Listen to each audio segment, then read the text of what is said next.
आपका हमारी आध्यात्मिक यात्रा में हार्दिक स्वागत है। आप सुन रहे हैं शिव महापुराण, जो सनातन धर्म के ही अनमोल ग्रंथों में से एक है। इस श्रृंखला में हम आपके लिए ही इस दिव्य ग्रंथ के प्रत्येक अध्याय का शाश्वत पाठ प्रस्तुत करेंगे।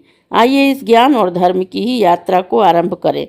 भगवान महादेव की महिमा और उपदेश से ही सजी इस पावन कथा के साथ ही ओम नमः शिवाय।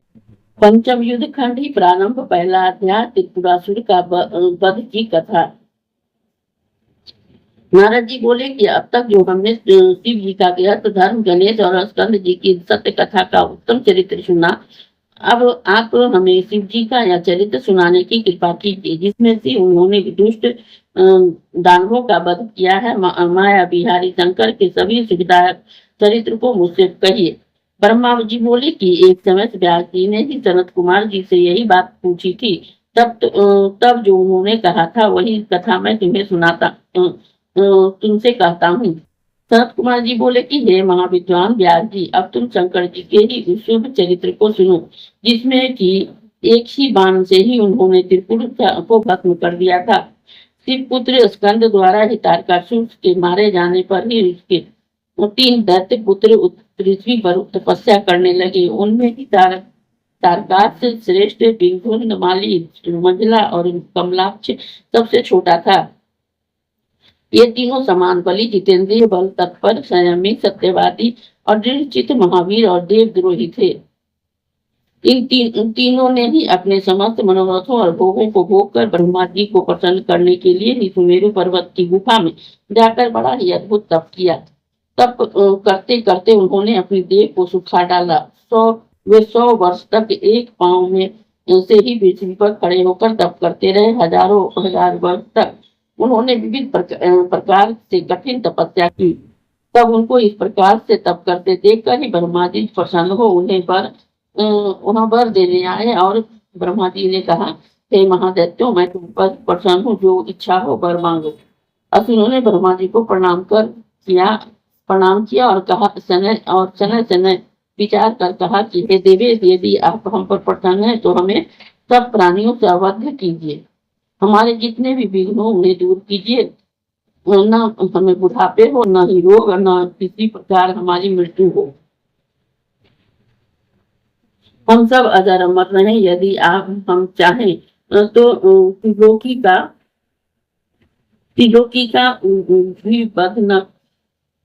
भी वध कर सके। सनत कुमार जी कहते हैं, जब उस तपस्वियों ने इस प्रकार कहा तब उस वचनों को सुनकर ही ब्रह्मा जी अपने प्रभु गणेश शंकर जी का स्मरण कर बोले कि हे असुरों, अमृत त्याग कर जो चाहो मांगो और इस कार्य से निवृत्ति हो।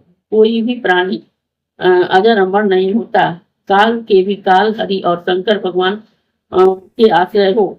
मृत्यु में कोई कारण लगाकर ही वर मांगो, जिससे तुम्हारी इच्छा पूर्ण हो जाए।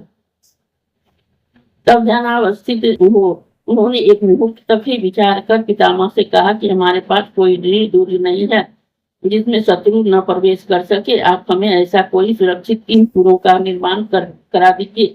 उसमें धन संपत्ति और सुखदायक सभी साधनों के अतिरिक्त अस्त्र शस्त्र का भी सभी सामग्रियां उपलब्ध हो, जो किसी के भी ध्वस्त न हो। देव दानव कोई भी उसे तोड़ न सके। यह कहकर तारकाक्ष ने अपने लिए ही सुवर्ण का, कमलाक्ष ने चांदी का और बिंदु माली ने लोहे का पुर निर्माण कर देने की प्रार्थना की। ब्रह्मा जी ने कहा कि तथास्तु ऐसा ही होगा, परंतु शिव जी के हाथों से तुम सब हम मारे जाओगे और अन्य कोई भी तुम्हें न मार सकेगा। ऐसा कहकर ब्रह्मा जी ने भय को बुलाकर इन दोनों के लिए ही 3 पुर का निर्माण करने की आज्ञा दे दी। फिर अपने धाम भूलोक को चले गए। मैंने परिश्रम से ही 3 पुरों का निर्माण किया। जिसने जैसा मांगा वैसा ही पुर मिला। एक आकाश में, एक स्वर्ग में और एक पृथ्वी में स्थित रहा। मैं वह तीनों पुर उन असुरों को देकर स्वयं भी उनके ही की इच्छा से ही वहीं पर निवास करने लगे। इस प्रकार तारक के वे तीनों महाबली पुत्र अपने अपने पुर में रहकर आनंद के भोग भोगने लगे। ब्रह्मा जी के वर से त्रिलोक को नष्ट कर महान राज्य करने लगे। इस अध्याय के श्रवण हेतु आपका हृदय से धन्यवाद। हम आशा करते हैं कि शिव महापुराण की यह दिव्य कथा आपको आध्यात्मिक शांति और गहन ज्ञान प्रदान कर रही होगी। कृपया अगले अध्याय के लिए हमारे साथ जुड़े रहें और अपने सुझाव एवं भावनाएं कमेंट के माध्यम से अवश्य साझा करें। धर्म, भक्ति और ज्ञान की इस पावन यात्रा में आपका साथ हमारे लिए अत्यंत मूल्यवान है। ओम नमः शिवाय। यदि यह प्रस्तुति आपको पसंद आई हो, लाइक करें, कमेंट करें, सब्सक्राइब जरूर करें, बेल आइकॉन दबाना ना भूलें ताकि अगला अध्याय आपसे छूटे नहीं। और इस पावन ज्ञान को ही शेयर करें अपने परिवार और मित्रों तक।